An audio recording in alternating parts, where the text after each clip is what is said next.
noches, les damos la bienvenida a la edición central de MBD Noticias. ¿Cómo estás, Martín? ¿Cómo te va, Natalia? ¿Cómo están ustedes? Aquí estamos. Buenas noches para actualizar la información.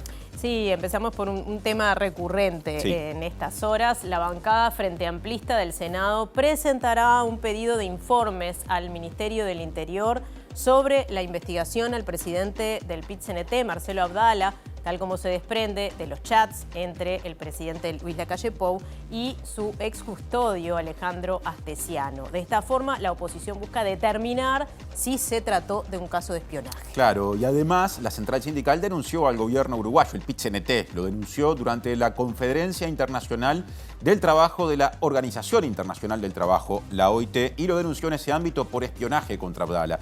En ese lugar, justamente, el secretario o la secretaria general del movimiento sindical uruguayo, Elvia Pereira, señaló que el Estado lleva adelante acciones que atentan contra la libertad sindical. Tendremos el desarrollo de esta información, pero hay mucho más. Aquí están los titulares de hoy.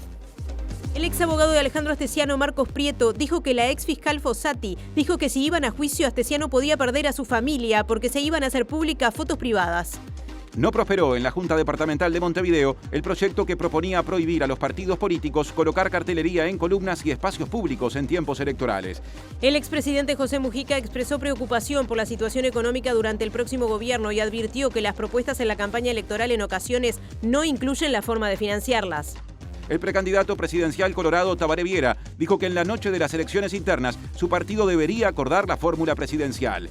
El gerente de la accionista mayoritaria de Montecón demandó al Estado uruguayo por su política portuaria a favor de Catunasi. Aseguró que el negocio se redujo y que su competidora no da abasto con la demanda. En Argentina, mañana comenzará a debatirse el proyecto de ley de bases. El gobierno del presidente Javier Milei anunció que seguirá perseverando en las reformas estructurales, aunque no obtenga el respaldo del Parlamento. Hunter Biden se transformó en el primer hijo de un presidente de Estados Unidos en funciones enjuiciado, luego de ser declarado culpable de 3 cargos federales por delitos relacionados con posesión de armas de fuego y consumo de narcóticos.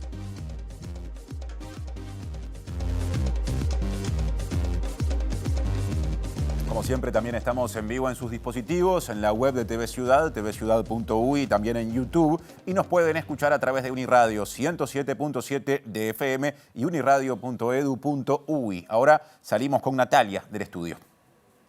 Sí, Martín, y vamos a empezar a hablar de la cantidad de firmas que han sido rechazadas por la Corte Electoral, firmas necesarias para habilitar el plebiscito previsional. Nos cuenta Julieta Núñez Tomás porque hay preocupación por este tema.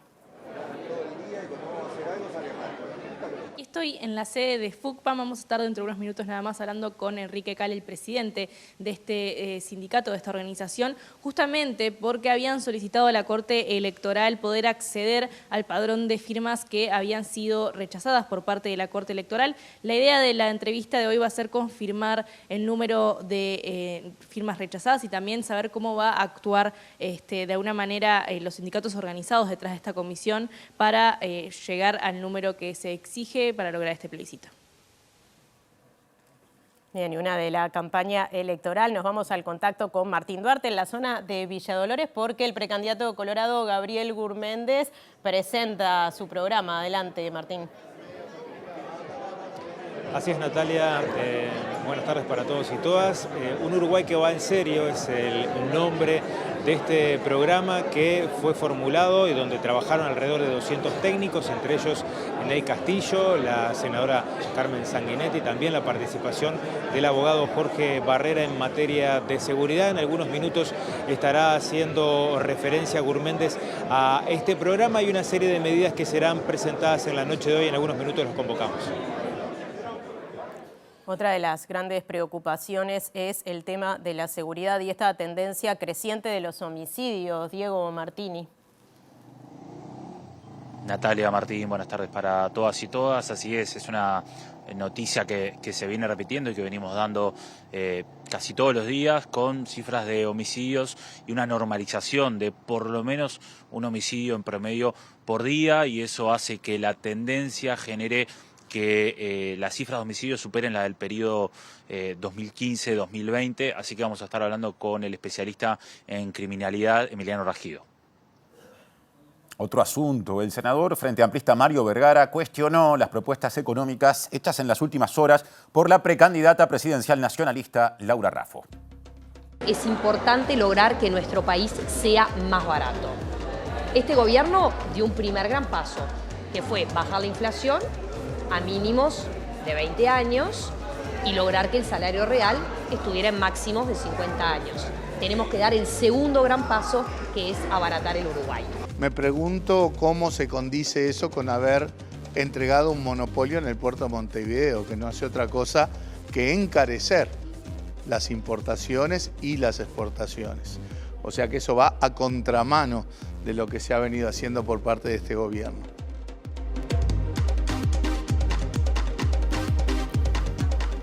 Bien, comenzamos el desarrollo de la información con uno de los temas que veíamos en titulares. La Junta Departamental de Montevideo no aprobó el proyecto presentado por el edil nacionalista Fabián Bravetti, que proponía prohibir la cartelería electoral en columnas y espacios públicos. Bravetti, aparte, dijo que esto está vinculado a la limpieza de la ciudad y del departamento de Montevideo en general y recordó que muchas veces su partido, el Partido Nacional, cuestiona precisamente la gestión de la limpieza.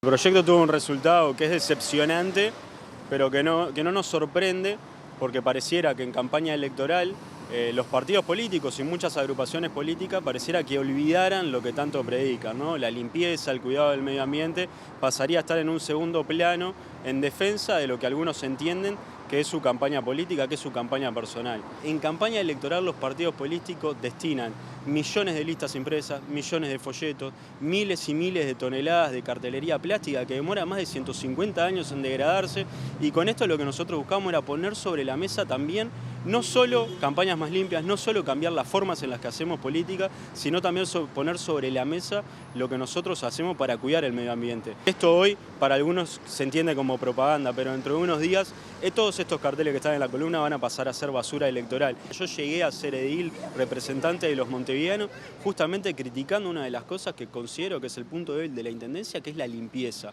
Cómo yo puedo hacer campaña, cómo yo puedo mirar a los ojos a la gente, si desde mi propio partido, desde mi propia acción política, soy de los primeros en ensuciar. Yo también fui un militante que colgó carteles, yo sé que los que hoy se cuelgan, mañana no se descuelgan. En un país que, por ejemplo, pasó a cobrar las bolsas plásticas, en un país donde los sorbitos plásticos en las cadenas de comida rápida se han prohibido, donde se han dado acciones, donde se han dado avances, se creó un Ministerio de Ambiente. Bueno, ¿por qué no podemos terminar con estas cuestiones que tan mal le hacen a la limpieza de la ciudad, pero también al medio ambiente?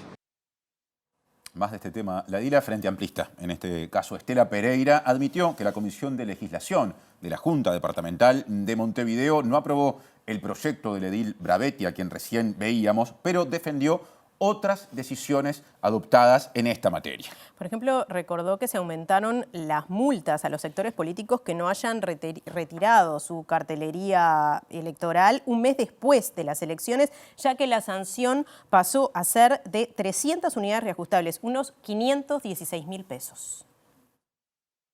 El proyecto de Bravetti planteaba una ciudad limpia, sin cartelería política, y la Intendencia lo que hizo fue reglamentar un proyecto sobre la propaganda, la cartelería política en los locales partidarios y las sedes partidarias.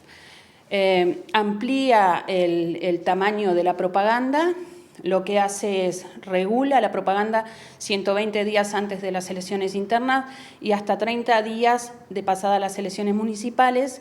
Después de eso amplía la multa sobre esta norma. Lo que pasa de 140 a 350 unidades reajustables si el partido político no se hace responsable del retiro de la cartelería finalizada la elección municipal. En el caso de carteles pasacalles, el digesto municipal vigente indica que deberán tener una altura mínima de 2,5 metros y en el caso de carteles que atraviesen la calle se requerirá una altura mínima de 4,5 metros. El decreto subraya la prohibición de colocar publicidad en árboles, pavimentos de aceras y calzadas, contenedores de residuos, plazas, parques, playas, edificios públicos, cementerios, obras de arte y en cualquier otro componente del mobiliario urbano y el ornato público. En campaña electoral hay muchos sectores que no tienen el recurso económico como para hacer su propaganda en otros medios. La basura electoral en realidad lo que hace esta normativa es responsabilizar al partido político para que la retire y se haga cargo de reciclarla o bueno, en este caso reciclarla. ¿Pero se hace? Debería hacerse si todos cumpliéramos con la norma. Justamente las normas amplían el monto de la multa porque no se hace.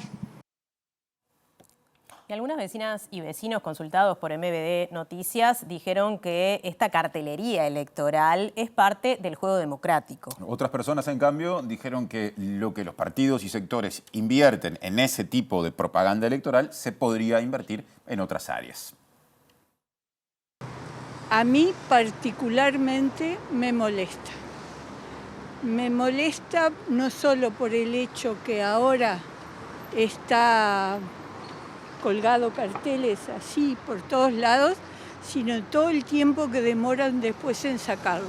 Y me parece que se puede llegar al público y ver lo que quieren votar sin necesidad de hacer cartelería en todos lados, y menos ocupando calles que son transitadas por todo el mundo, que es contaminación visual y hasta puede joder a los autos manejando, porque llueve, se pueden caer y se le puede caer arriba un ómnibus y ocasiona accidentes. ¿En vos te genera un efecto negativo ver tanto cartel? La verdad que sí, y por lo menos ahora no están jodiendo tanto con los papelitos en la mano, porque había años anteriores que se veía en la calle todo el tiempo los papeles y contaminación. Es como que me parece que los presupuestos se podrían invertir en otro tipo de publicidad. Demasiado y muy bajo, interrumpe la visión. Para mí es negativo, también hay que cuidar el medio ambiente, ¿no? Es donde circula la gente. Es una contaminación visual, pero forma parte del juego democrático y bueno, el día que pasen las elecciones habrá que limpiar todo y dejarla en condiciones la ciudad. La verdad que esto es una belleza.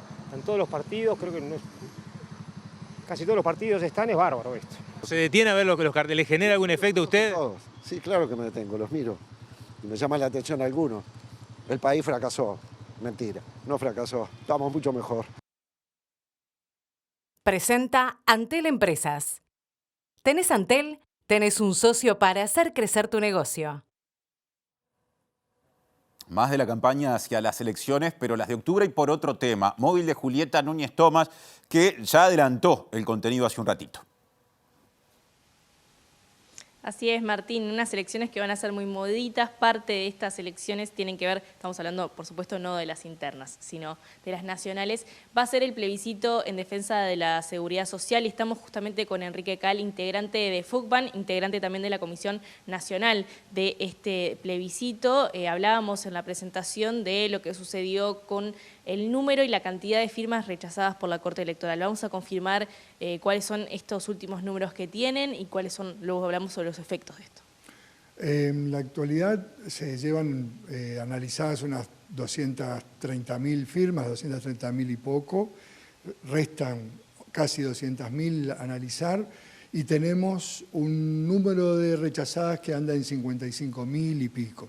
Lo importante es saber que ese rechazo no es por firmas falsas, sino que casi el 30% de esas 55.000 firmas, 16.000 y pico, son las papeletas que no llegaban a completarse con las cuatro firmas. Una papeleta que tenía una sola firma, tenía una firma válida o una firma para analizar y 3 rechazadas que eran los espacios en blanco. O sea, de esas 55.000 y pico, ese 30% responde a un diseño de la papeleta y no realmente al análisis de una firma. ¿Y eso se va de alguna manera a solucionar en una siguiente etapa? Sí, en realidad eso lo que hace es elevar el porcentaje de firmas que no son firmas, sino que son ese grupo 2 de faltan datos porque en realidad son espacios en blanco.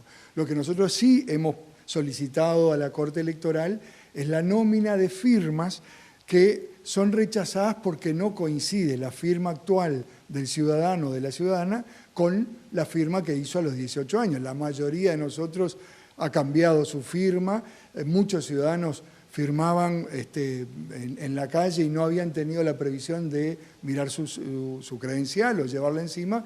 Entonces, ahí se agrega además que este rechazo de la mesa no está validado por un estudio caligráfico, por un estudio, por un perito, un técnico. Entonces, lo que estamos pidiendo primero es saber quiénes son esos ciudadanos y ciudadanas, y lo segundo es, estamos evaluando solicitar un estudio más técnico realizado por la Corte, porque acá lo que importa es la voluntad del ciudadano y no si la firma parece o no parece. Entonces, analizada por una persona que no es idónea en ese análisis. Nos parece que la Corte ya aprobó esa solicitud, todavía no se ha implementado la entrega de la lista. ¿Cuáles son los pasos que quedan entonces a trabajar con la Corte? ¿Ven viable que se haga una segunda etapa de revisación en la que entren más firmas? Veremos si es necesario. Primero, nosotros estamos muy confiados en que con el margen de firmas pasadas las 276.000 que necesitamos, estamos más que cubiertos. Hoy estamos en un 6,50, entre 40 y 50. Creemos que se va a llegar rápidamente, ya casi un 7, faltando 200.000 firmas, estamos muy seguros de que se va a llegar. Nos preocupa la disparidad de criterios que se emplean entre unas mesas y otras. Tenemos mesas con un 6-7% de rechazo y otras que están por encima del 25%. Entonces, creemos que tiene que haber un análisis de por qué se están produciendo esas disparidades, porque en definitiva aquí lo que está en juego es la voluntad de 430.000 ciudadanos y ciudadanas que firmaron para que el pueblo se pueda expedir. Y remarcar que acá no hay firmas falsas, no hay firmas truchas, no hay firmas hechas con mala voluntad. Acá hay errores que tienen que ver con el diseño de la papeleta en un primer término y en segundo término con esta cuestión lógica que tiene que ver con el avance de la edad, con el paso del tiempo, donde el joven o la joven que firmaba a los 18 años de una manera, hoy es una persona que ha cambiado su firma, seguramente. ¿Esto puede llegar a habilitar igualmente suspicacias del terreno político, del terreno social? ¿Cómo responde la comisión a estas suspicacias? Bueno, las suspicacias van por cuenta de quienes las formulan, porque siempre hay un objetivo político. Ya lo vimos en la campaña de firmas anterior, donde hubo mentiras, amedrentamiento, intentar imponerle el miedo a la gente para que no firmara, un miedo que no prosperó porque casi 500.000 de ciudadanos se expresaron. Entonces, lo que nosotros entendemos es que la mejor respuesta va a ser llegar a las firmas y luego obtener el sí a la reforma que estamos proponiendo. ¿Cuándo son los plazos entonces?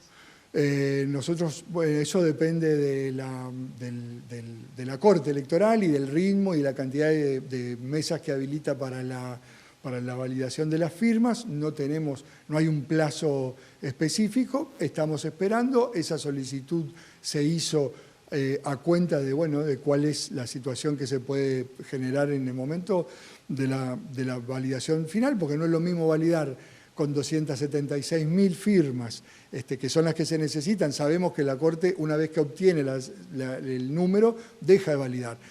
Entonces, llegar al número y decir que hay 100.000 firmas rechazadas es una cosa, y llegar al número y decir que hay 20.000 firmas rechazadas es otra cosa. Muchas gracias, Enrique Cal. Hasta aquí la entrevista, entonces, compañeros. Esperemos entonces a ver qué es lo que se comunica por parte de la Corte Electoral. Presentó Antel Empresas. ¿Tenés Antel? Tenés un socio para hacer crecer tu negocio. Ahora vamos a cambiar de asunto. Les contamos que en las últimas horas habló Marcos Prieto, quien en el pasado fue abogado del ex jefe de la custodia presidencial, Alejandro Bastesiano. Y lo que dijo Prieto es que la ex fiscal Gabriela Fossati, cuando tenía la causa, le dijo que se difundirían fotos íntimas de su cliente si su defensa, o sea, si él como abogado, optaba por el juicio. Prieto, que hoy fue a visitar a Bastesiano a la cárcel de Florida, dijo que Fossati en aquel momento también dijo que esos hechos podían dañar a la familia del ex custodia. En un momento hablo con la autora de tema de números, que es lo que los defensores hablamos, de cuántos números va a ser, de esto y lo otro. Como no estábamos muy de acuerdo en los números, yo le digo a la doctora que bueno, que evaluamos la posibilidad de ir a juicio. que es totalmente entendible, ¿no? Y ella me responde, estábamos solos, no había tableta prendida porque ya nos estábamos yendo, estábamos los dos de pie, ya estábamos terminando la jornada de trabajo, y ella me dice, doctor, usted evalúelo. Si se van a juicio puede perder algo más que la libertad. Entonces yo le pregunto a qué se refería y me dice, puede perder la familia. Bueno, yo también le digo, ¿usted vio? Ella me dice, ¿usted vio la carpeta investigativa? Le digo, sí, es muy extensa, es una carpeta de 2 teras prácticamente, una carpeta súper extensa, pero me dice, bueno, usted vea la carpeta y después saque sus conclusiones, puede perder algo más que la libertad, puede perder la familia. ¿Y qué interpretó usted cuando le dijo puede perder la familia? Eso se refería a unas fotos personales que le mandaron a Astesiano. Entonces, en ese momento, lo que me quiso decir la doctora era que si nos íbamos a juicio, esas fotos iban a ser públicas, porque en un juicio esas fotos se hacen públicas. Entonces yo inmediatamente se lo dije a Astesiano y él en ese momento quedó más que preocupado. Fue un antes y un después. Bueno, más información del caso Astesiano. El subdirector de comunicación de Presidencia de la República, Carlos Baceda, le pidió al ex jefe de custodia que averiguara si 2 albañiles que había contratado tenían antecedentes penales. La información pedida fue recabada por un contacto de Astesiano que accedía al sistema de gestión de la seguridad pública del Ministerio del Interior. Esto está relatado en el libro del periodista Lucas Silva, donde se cuenta que Alejandro Astesiano consiguió la información requerida por Baceda tras pedírsela de Luciano Jauregui Berri, oficial de su confianza. El oficial accedía al sistema de gestión de seguridad pública para tener esa información. El 8 de junio de 2022, Baceda le mandó a Astesiano los comprobantes de 2 giros que había realizado desde un local de Hábitat, uno de 18.000 pesos y otro de 12.000 pesos, con el número de cédula para que el ex jefe de custodia buscara la información, ya que los trabajadores no habían cumplido con lo acordado. 5 minutos después, Astesiano le contestó a Baceda que uno de ellos tenía un delito de hurto con prisión y envió una captura de pantalla con la ficha de esa persona, extraída del sistema de gestión del Ministerio del Interior. También allí puede verse que la información fue enviada por Jauregui Berri, oficial del Ministerio del Interior. El subdirector de comunicación de Presidencia pidió el domicilio de uno de los trabajadores y Astesiano le respondió, esto es confidencial contigo. Seguida la conversación y con más datos enviados, Astesiano le respondió a Baceda, ojo con lo que haces, mirá que esto es complicado, Carlos, para hacer eso tenés que hacer una denuncia antes, si no, él te puede meter un hurto y apropiación indebida, hay que tener ojo con eso, te puede complicar en el laburo. Por último, Baceda le dijo a Astesiano que estaba con un albañil nuevo y le volvió a pedir a Astesiano que le averiguara si tenía antecedentes. Sin compromiso, si podés, bárbaro, si no podés, mala suerte. Luego del pedido, Astesiano le respondió con un mensaje en mayúsculas, limpio, cerrando la comunicación por la información solicitada por Baceda. Les contamos que el PIT-CNT denunció durante la Conferencia Internacional del Trabajo de la Organización Internacional del Trabajo justamente al gobierno uruguayo por espionaje contra el presidente de la central sindical, Marcelo Abdala. En su alocución en Ginebra, Suiza, la secretaria general de la Central Obrera, Elvia Pereira, aseguró que el gobierno atenta contra la libertad sindical y mencionó el seguimiento a Abdala que se desprende de los chats entre el presidente de la República y Alejandro Astesiano.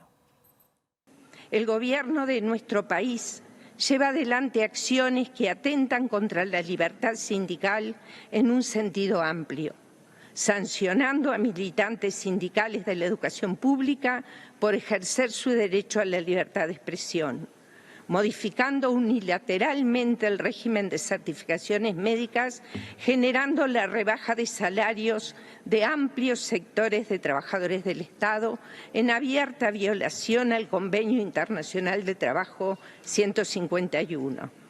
Reprimiendo violentamente manifestaciones pacíficas y realizando actos de espionaje contra el presidente de nuestra central sindical.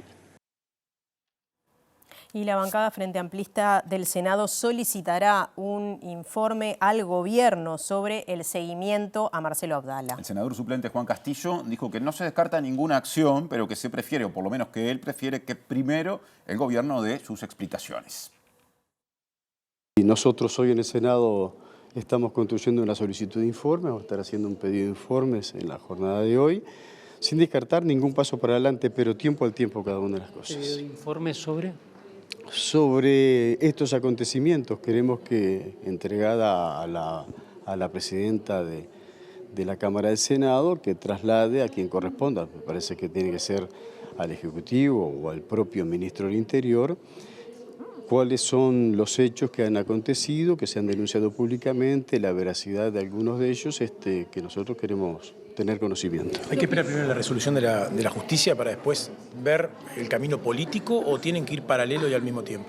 No, hay distintos caminos. De hecho, que hay acciones que estuvo discutiendo la propia mesa política y el secretario del Frente Amplio, distintas acciones que se están analizando, pero hay una serie de mecanismos para cumplir. Estamos dando la posibilidad de que el gobierno efectivamente dé una respuesta no de las características que hizo la semana pasada, casi que interpelando a los medios de comunicación.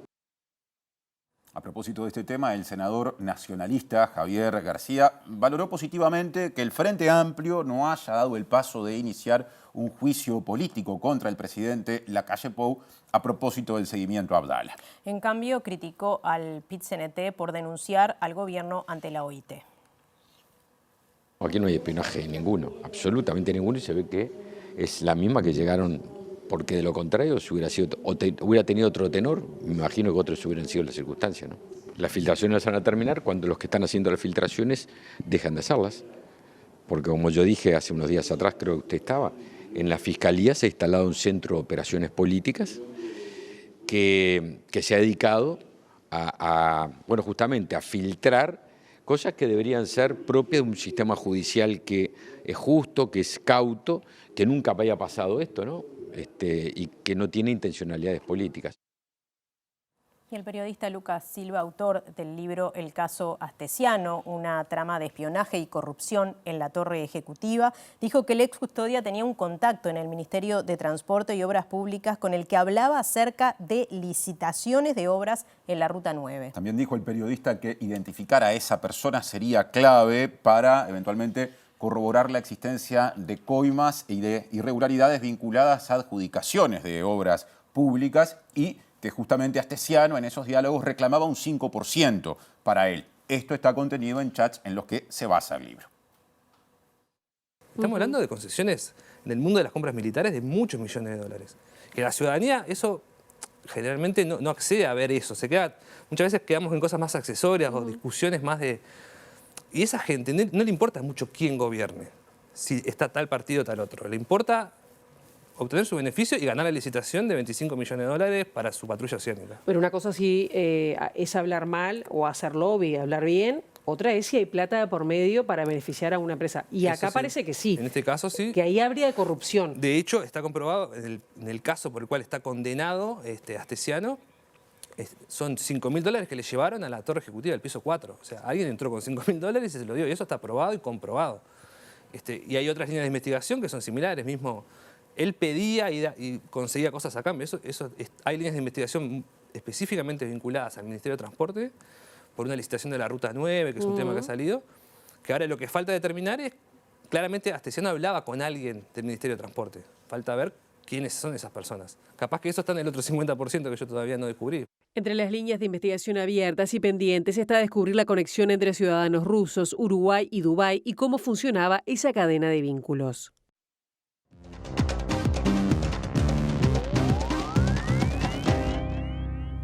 Bueno, hoy recibimos a Eduardo Botinelli. ¿Cómo estás, Eduardo? ¿Qué tal, Con Natalia? un análisis político y obviamente el caso Astesiano que se mete en la campaña. Estamos repasando desde hace varios días muchas novedades. Recién veíamos a Lucas Silva y a partir de su libro se conoce este intercambio entre Astesiano y el presidente Lacalle Pou, con algunos datos sobre el presidente del PIT-CNT, Marcelo Abdala, y una especie de consentimiento, o por lo menos de conocimiento de la situación por parte del presidente. ¿Qué pasa con esto? Bueno, a ver, ya lleva más de 20 meses este caso y bueno, ahora se mete en la campaña electoral. Si repasamos un poco lo que ha sido las distintas reacciones que ha tenido el presidente y el Partido Nacional, hay ciertas continuidades y pequeños cambios, pero básicamente la línea grande sigue siendo la misma.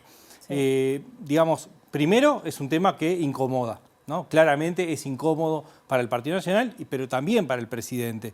Recordemos que la primera conferencia de prensa que da, él tuvo errores u omisiones importantes, salió como muy, digamos, desguarnecido en esa conferencia de prensa. Sí, salió rápido. Salió rápido, que es una característica esperable, pero salió con falta de información que no era esperable.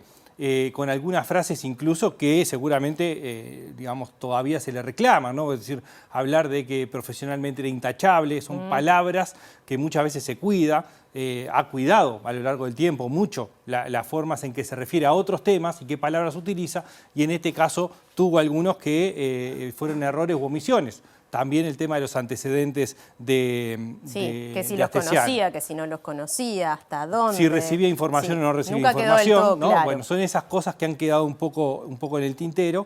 El otro punto, la segunda instancia, digamos, que podemos señalar es cuando aparece el llamado a régimen de comisión permanente, a régimen de comisión en el Senado, donde ahí aparece claramente una estrategia del oficialismo, sobre todo del Partido Nacional, de bajar el perfil de quién era Astesiano, es decir, cuál era su rol desde el punto de vista formal, cuáles son sus atribuciones, e incluso en algún caso hasta comparándolo con funciones de servicio doméstico, ¿no? Es decir, toda la analogía como diciendo, bueno, es una persona de confianza, pero que no tiene atribuciones o poder para tomar decisiones. Porque se ha comprobado que eso no era bueno, así. por lo menos que ha tenido injerencias en temas y que era respetada, digamos, su palabra para gestionar cosas. No se le permitían muchas cosas. Sí, eso está bastante claro.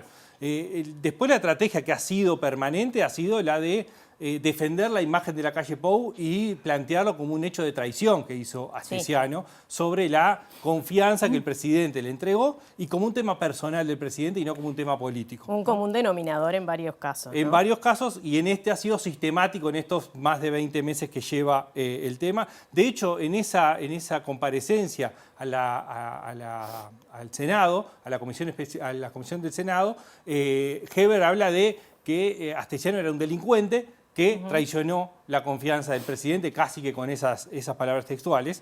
Y el otro punto que se usó y que también es recurrente en varios casos es responsabilizar al Frente Amplio sobre lo que sucede. Y entre otras cosas, en este caso, se hizo mención a un decreto de presidencia del gobierno de Tabaré Vázquez, donde se le daba atribuciones especiales a ese cargo, ¿no? Entonces, de alguna forma, se cargan las tintas sobre el Frente Amplio. Eso ha sido bastante recurrente, tanto lo de aislar como tema personal, como la traición en la confianza y depositar en el Frente Amplio algún tipo de responsabilidad. Y las atribuciones que se tomaba Astesiano, ¿no? Sí, claro, como una cuestión personal. Sí. Como una cuestión personal y no como atribuciones delegadas por el propio presidente. Bien. Después hay un tercer momento que es cuando aparece las primeras noticias sobre el posible espionaje, después corroborado, a Carrera y Vergara, donde el presidente puso en duda y de hecho usó, ¿no? algunas palabras como, bueno, presuntamente existiría, ¿no? Y hasta puso como muchos condicionales, como diciendo,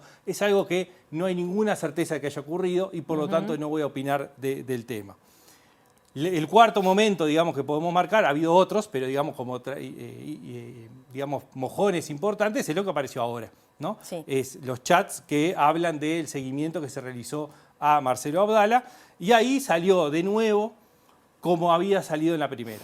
Es decir, sin argumentos sólidos, sin una construcción clara de lo que iba a explicar, es decir, con algunas falencias incluso en el relato. Una contradicción, ¿no? Porque ahora dice que sí, que le llegó, reconoce que le llegaba información de personas importantes, pero hace un año atrás, cuando se le consultó, dijo que no conocía esa información. Exactamente, entonces ahí surge la contradicción. Y lo que aparece claro y que decía es un tema incómodo, lo dijo hasta el propio presidente, es claro que no le gusta bailar con la música que le ponen otros, ¿no? Más o menos en esos términos se refirió. Y es lo que lo tiene de alguna forma incómodo en las declaraciones, en no lograr articular la comunicación como lo venía haciendo. Y de nuevo, a partir de estos mismos chats que se conocieron, desde el Partido Nacional se busca minimizar el tema. De nuevo, es decir, en la misma lógica que se venía haciendo. Y hay dos formas que se ha hecho. Una es minimizando efectivamente, la otra es donde se pone el foco, ¿no? Poniendo el foco más en la Fiscalía por un lado, en las filtraciones como otro.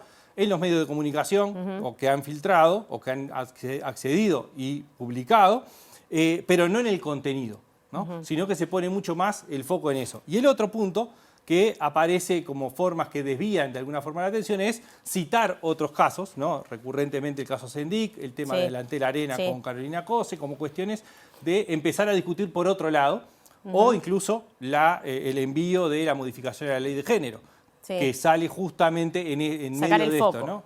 De alguna forma es que es algo normal, digamos, si quisiéramos pensar en la comunicación de un gobierno, pero que en este caso tiene el aditivo de que estamos hablando de este caso particular y no de una disputa política, si se quiere. Bien, tenemos poco tiempo, como siempre, Eduardo, ya sabes, pero nos interesa tu punto de vista sobre la actitud que tomó el Frente Amplio, por un lado, que lo que dice es vamos a cuidar a las instituciones, y el PIT-CNT que llega a la OIT con esta denuncia. Rápidamente, ¿cómo ves estas actitudes? Bueno, claramente no están absolutamente alineados, por lo menos por ahora. El PIT-CNT de alguna forma está siendo afectado mucho más directamente en este punto específico del seguimiento de Marcelo Abdala como presidente del PIT-CNT, por lo tanto también la reacción es esperable que sea distinta.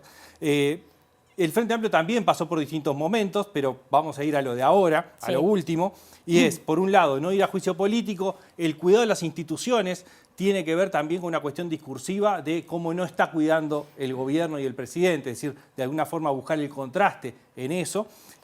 Por otro lado, aparece el mecanismo formal también de solicitar el informe al Poder Ejecutivo. Hablan de la actitud republicana, que es una frase que utiliza mucho el gobierno. Exactamente, ¿no? O sea, está utilizando el propio discurso que se hace desde el oficialismo para tomarlo como estrategia propia y también en el contraste de decir, al mismo tiempo que dice no se están cuidando las instituciones por parte del gobierno, del presidente, el Frente Amplio está cuidando las instituciones. Bien, ese es un poco el mensaje, ¿no?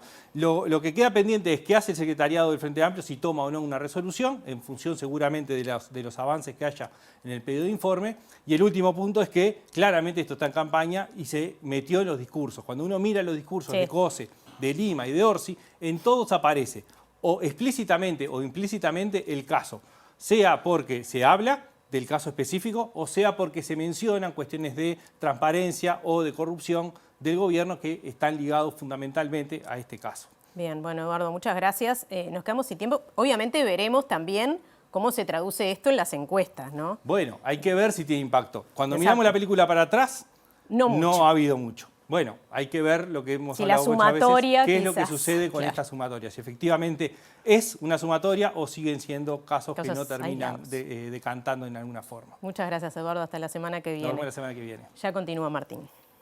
Y el diario de campaña nos lleva hoy a Villa Dolores. Hay una actividad allí. Está Martín Duarte pronto para presentarla para MBD Noticias. Diego Martini más precisamente. Bien, Martín, Natalia, hablábamos más temprano y es un tema recurrente que tocamos en MBD Noticias que tiene que ver con la cantidad de homicidios y cómo nos hemos tenido que acostumbrar y normalizar que por lo menos haya un homicidio por día y las cifras obviamente que son muy altas. Para hablar de esto estamos con Emiliano Ragido, que es investigador en violencia, criminalidad y políticas públicas. Emiliano, gracias por estos minutos y consultarte cómo esta situación de que, bueno, en un momento pasó a ser como una especie de botín político, es algo que hoy ya normalizamos y que tenemos una gran cantidad de homicidios, por lo menos uno por día, y que llaman mucho la atención para un país como Uruguay. Sí, en promedio ya tenemos más de un homicidio por día desde hace varios años, desde 2018 por lo menos. Uruguay está con una tasa de homicidios que se considera epidémica por la Organización Mundial de la Salud. Arriba de 10 homicidios por cada 100.000 habitantes se considera una tasa epidémica. Nosotros estamos en 11 por ahí, y nuestra tasa duplica la tasa mundial. O sea que ya abandonamos la posición que teníamos como país relativamente poco violento dentro de América Latina, que es la región más violenta del mundo. Hoy ya estamos a mitad de tabla, y es una situación preocupante que requiere de respuestas urgentes, porque es necesario evitar una evolución negativa de los homicidios. No solamente porque la violencia genera violencia, sino porque altos niveles de homicidio tienden a ir acompañados de bajos niveles de esclarecimiento criminal y de alta impunidad, lo cual hace que el homicidio sea menos castigado y por tanto ese comportamiento sea incentivado, por lo menos no penado. Es necesario desarrollar políticas que estén basadas en la evidencia científica, que sean de Estado y que estén basadas en la evidencia científica y que estén focalizadas en 3 sentidos. Hacia tipos específicos de homicidio. El homicidio es un fenómeno complejo que tiene a su interior diferentes tipos de violencia que requieren de políticas distintas. Hacia poblaciones y hacia territorios de alta incidencia.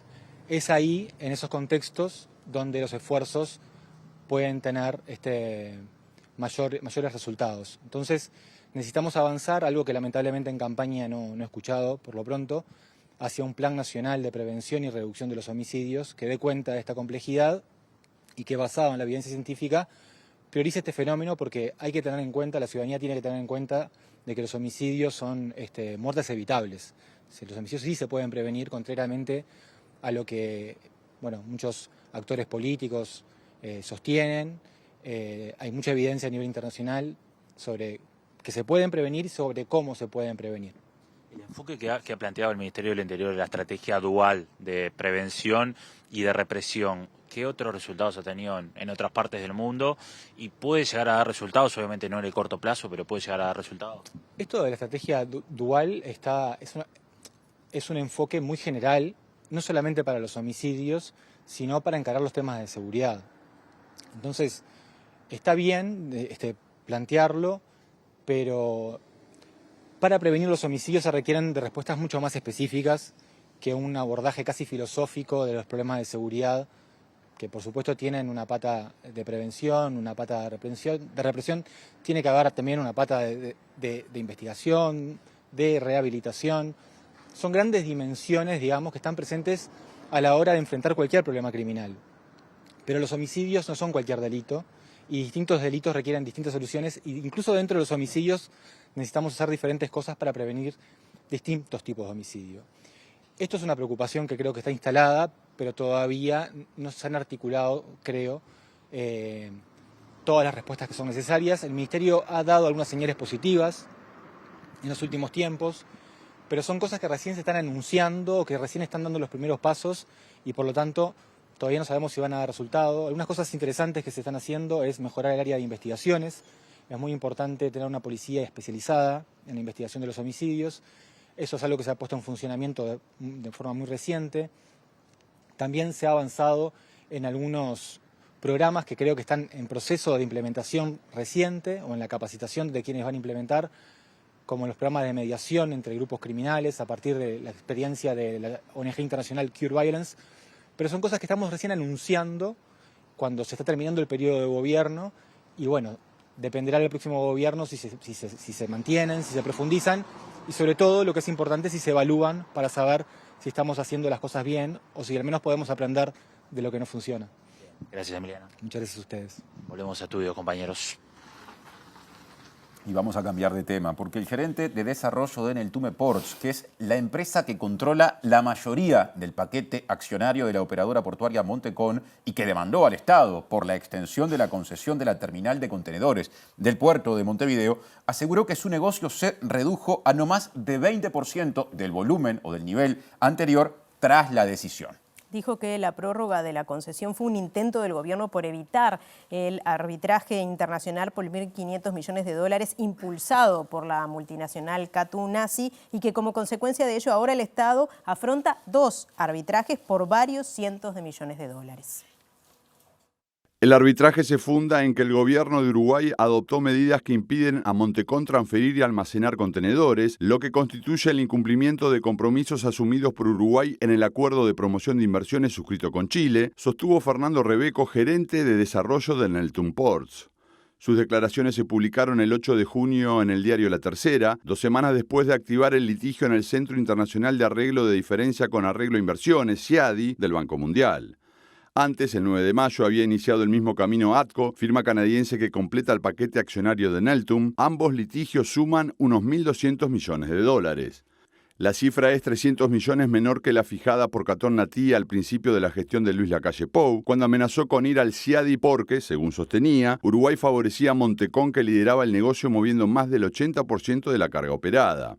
A cambio de que no presente el arbitraje, se le otorgó la concesión del puerto de Montevideo hasta 2081, dándole además prioridad para recibir barcos portacontenedores, relegando a Montecón a un rol inferior. Esta participación incluso seguirá decreciendo cuando las medidas dispuestas, que implican el desvío de todos los servicios que Montecón atiende, se apliquen íntegramente, asunto que aún no ocurrió solo por falta de capacidad del otro operador, advirtió Rebeco en referencia a Catonnatí. Presenta Mercado Agrícola de Montevideo, en el corazón de un barrio donde late la ciudad. Mercado de Historias. Mercado de Historia.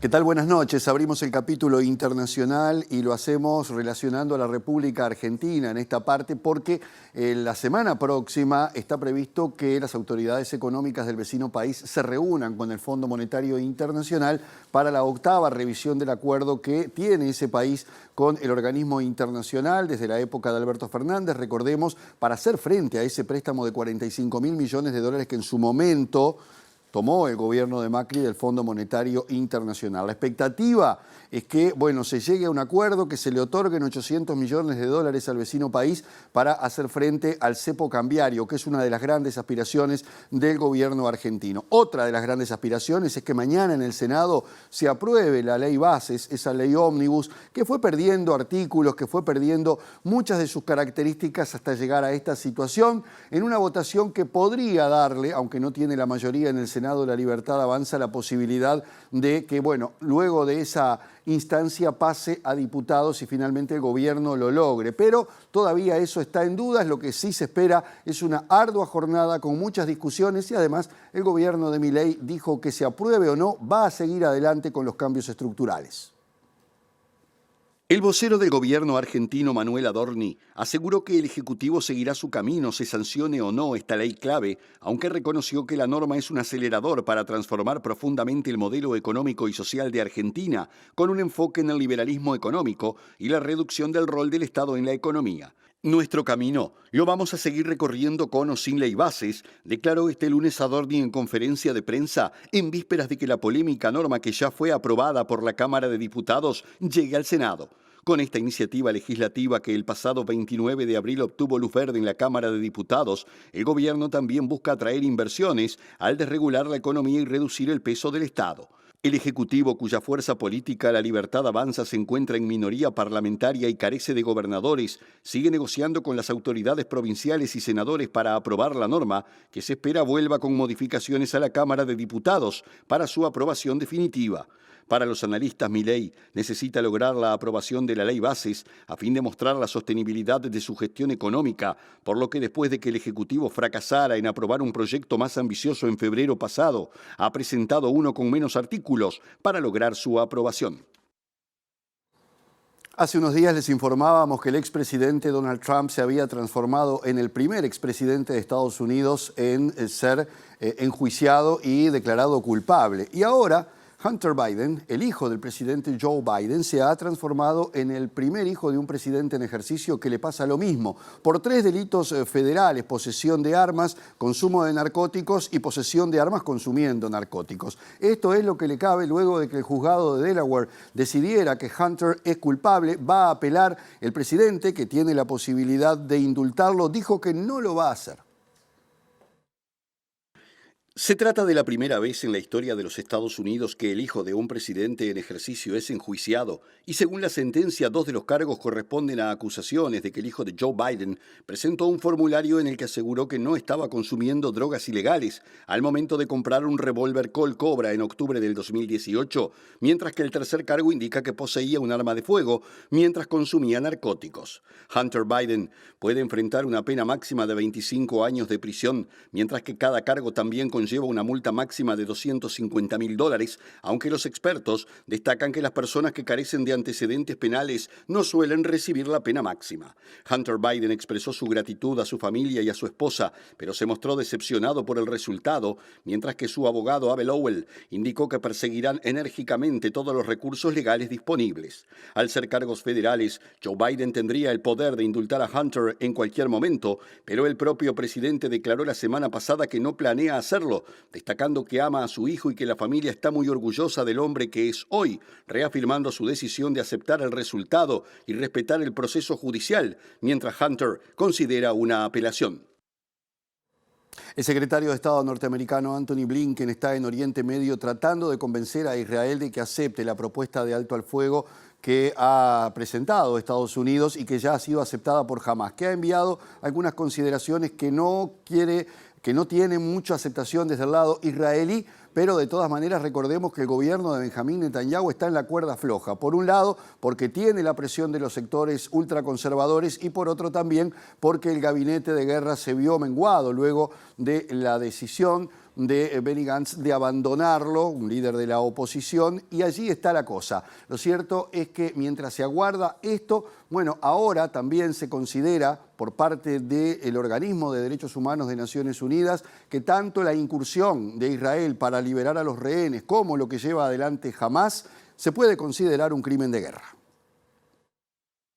Sami Abu Suri, alto funcionario de Hamás que se encuentra fuera de la Franja de Gaza, aseguró este martes que el grupo islamista acoge con satisfacción el plan de tregua, respaldado un día antes por el Consejo de Seguridad de la ONU y presentado por Estados Unidos. El secretario de Estado de ese país, Antony Blinken, de visita en Oriente Medio precisamente para presionar por un alto el fuego, destacó que se trata de una señal esperanzadora, pero pide la confirmación de los líderes del grupo islamista que operan en el enclave. Mientras tanto, Jeremy Lawrence, portavoz de la Oficina del Alto Comisionado de las Naciones Unidas para los Derechos Humanos, sostuvo que la operación israelí para liberar rehenes en el campamento de refugiados de Nuseirat, en el centro de la Franja de Gaza, que causó la muerte de cientos de civiles, así como la retención de rehenes por grupos armados palestinos en zonas pobladas, podrían considerarse crímenes de guerra. Lawrence afirmó que la forma en que se llevó a cabo la incursión en una zona tan densamente poblada pone seriamente en tela de juicio que las fuerzas israelíes respetaran los principios de distinción, proporcionalidad y precaución establecidos en las leyes de la guerra, y agregó que el organismo también está profundamente consternado por el hecho de que los grupos armados palestinos sigan reteniendo a muchos rehenes, la mayoría de ellos civiles, lo que está prohibido por el derecho internacional. Presentó Mercado Agrícola de Montevideo, en el corazón de un barrio donde late la ciudad. Mercado de Historias. Mercado de Historia. Les hablamos de una actividad político-partidaria en la zona de Villa Dolores. Hacia allí vamos y está Martín Duarte pronto para contarnos más. Así es, y le agradecemos estos minutos al precandidato Gabriel Gurméndez del Partido Colorado, que acaba de presentar las líneas de su programa, donde trabajaron alrededor de 200 técnicos con distintos énfasis programáticos. Bueno, Gurméndez, gracias por estos minutos. ¿Por dónde pasó este trabajo con 200 técnicos a la hora de definir las líneas programáticas justamente y el diferencial dentro del Partido Colorado? Me parece que el diferencial está en la forma en que encaramos esta campaña. El Uruguay va en serio, que se ha caracterizado de nuestro lado de hacer propuestas y de mostrar equipos muy solventes, equipos experientes, probados en la acción del gobierno. Y creo que el documento es un documento bien balanceado y equilibrado, con una visión que atiende las urgencias y prioridades que el Uruguay nos reclama y nos interpela, que tienen que ver con el país de oportunidades, el país para generar empleo y el país también que debe atender aspectos como la pobreza infantil, la primera infancia, el cuidado de los más veteranos y los temas de la convivencia en paz. Es una visión que nos distingue dentro del partido. Creo que es la expresión más liberal desde el punto de vista del programa.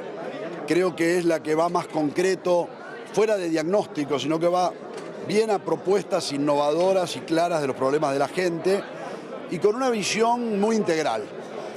Creo que lo más relevante seguramente sea la fotografía del día de hoy, es decir, este equipo de los sueños, que yo le llamo imponente, donde uno puede tener sentado a Alfia de Brum en economía, a Ney Castillo en salud, a Carmen Sanguinetti en temas sociales, a Ventura en temas de innovación y tecnología. Es decir, tenemos allí un equipo con Martín Aguirre Zavala y Blasina en medio ambiente y agro. Me siento respaldado y orgulloso de ser candidato a presidente del Partido Colorado con esto, porque el ADN del Partido Colorado es esa vocación de hacer, el saber hacer. Alfie justamente en estos últimos días presentó una campaña a nivel de lo que es programática, haciendo énfasis en una posible rebaja de los impuestos y pensando sobre todo en los jóvenes. ¿Cómo se llevaría a cabo esa política de rebaja de impuestos? Primero, creo que es absolutamente necesario. El principal problema del Uruguay es que está caro para la vida y caro para producir. Tenemos que hacer el esfuerzo escuchamos para al bajar. precandidato del Partido Colorado, Gabriel Gurméndez, en la entrevista con nuestro compañero Martín Duarte y el equipo a quienes agradecemos. Y estamos cerrando el primer bloque de hoy de MBD Noticias. A quedarse porque pausa mediante habrá más información.